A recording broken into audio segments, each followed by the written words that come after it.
Chapter 170.3, The Superior Grandmaster, Who Enjoys Fine Wine.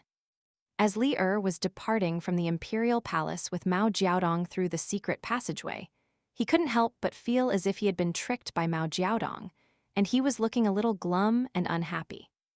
Mao Jiaodong smiled as he said, "They already apologized to you, what more do you want? Do you really want to beat them to the point that they have to be stretchered out of the imperial palace? Your son will be studying at Mountain Cliff Academy for a very long time, so don't make things so awkward for him." Not only have they all apologized to you and admitted to their wrongdoing, all of them feel as if they owe you a massive favor, as does the emperor of Great Sway Nation. Isn't that a good outcome? I just feel like those people are not the type to learn their lesson without a beating, and I can't stay at the academy, so I'll have to trouble you to look after Li Hua and the others in my stead. Elder Mao, Li sighed. Mao Jiaodong nodded in response. That's only to be expected of me. Besides, there's still the patriarch of the imperial clan, isn't there? Right on cue, the storyteller appeared within the secret passageway, and he nodded with a smile as he said, "That's right. We are extremely grateful that you were willing to resolve this matter peacefully, and our Great Sway Nation will repay you with double the sincerity." "I certainly hope so," Li replied with a nod. Mao Jiaodong smiled as he asked, "By the way, Li, you were already a 9th-tier martial artist in Jewel Small World, so why are you choosing to lead an impoverished life? Right now, you're one of only 3 10th-tier martial artists on the entire Eastern Treasured Vile continent, and your combat prowess is definitely superior to Song Changjing's. Have you not ever considered telling your family and living a better life?" Li shook his head in response. "So what if I get my wife pretty clothes and jewelry, and I get Li Liu a bunch of makeup, and I feed Li Huai delicacies every single day? Is that really good for them? I don't think so." "What if your wife and children think that's the best way to live?" Mao Jiaodong asked with an amused smile.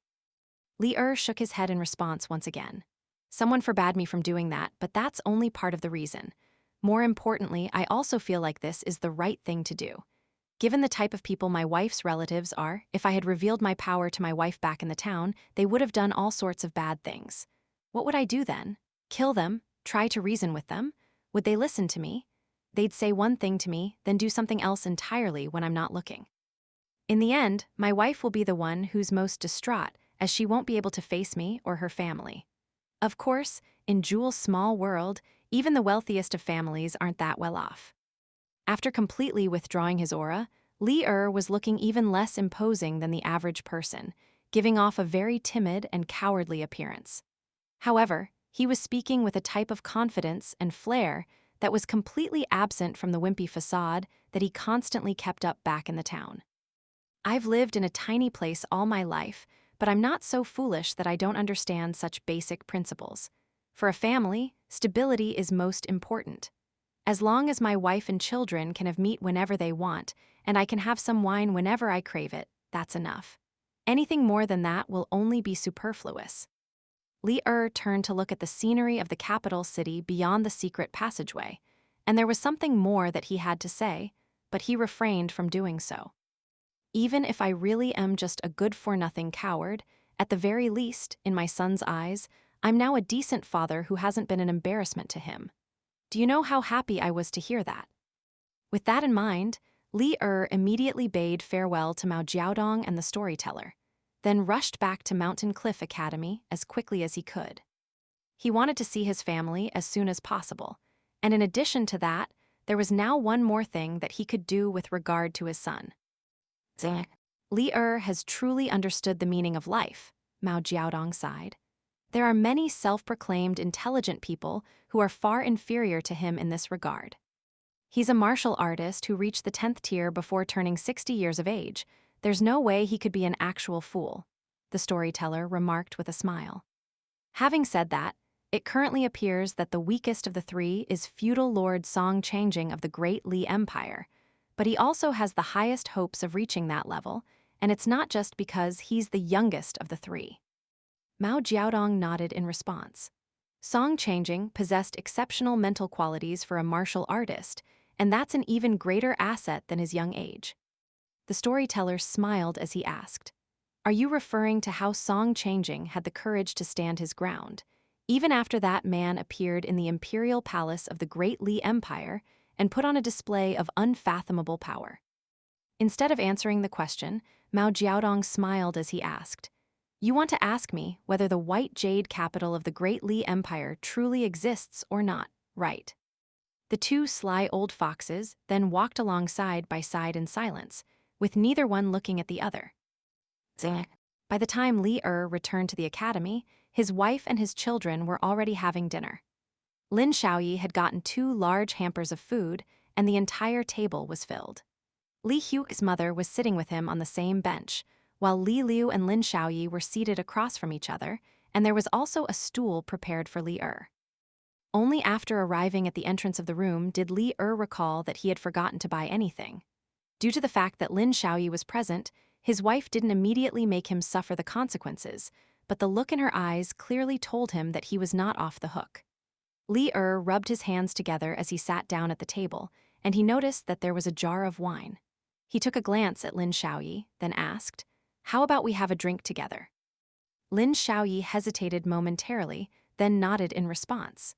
"I don't have a very good tolerance for wine, so I'll only have a little with you, Uncle Li." "That won't do. You need to develop your tolerance," Li said with a grin. His wife immediately flared up with rage upon hearing this. "Why? So he can become an alcoholic like you." Lin Xiaoyi's hand shuddered slightly, and he almost dropped the large bowl of wine that he was offering to Li. He was normally always so serious and aloof, but in this moment, there was a wide smile on his face. Li was also startled by his wife's outburst, and he almost dropped the jar of wine that he was holding as well. Li Hui took a large bite out of a greasy chicken drumstick, then said in a muffled voice, "I'll go to the foot of the mountain to buy you a jar of fine wine, father. I'll borrow the money from Lin Xiaoyi and get Chen Ping'an to repay him for me in the future, so just drink to your heart's content." Li was very happy to hear this, and it was as if he had just received an imperial pardon from his son. If his son were to buy him some wine, then he would have a justification to drink in front of his wife. Li mother was always very pleasant and amicable to him, and she said, "You can buy your father some wine, but just get the cheapest wine. It would be a waste to get him any good wine." Li poured some wine into a bowl for Lin Xiaoyi, then also poured himself some wine as he nodded with a smile and chimed in, "Yeah, just get me the cheap stuff. There's no need to get anything expensive." Li Hui rolled his eyes in response. "You should stop being so strict, mother. Are you really not afraid that father is going to run away with some vixen someday?" Li Hui's mother gave Li a stern glare from across the table as she replied, "He wouldn't dare. Besides, even if he dared to go after some vixen, they have to be willing to take him."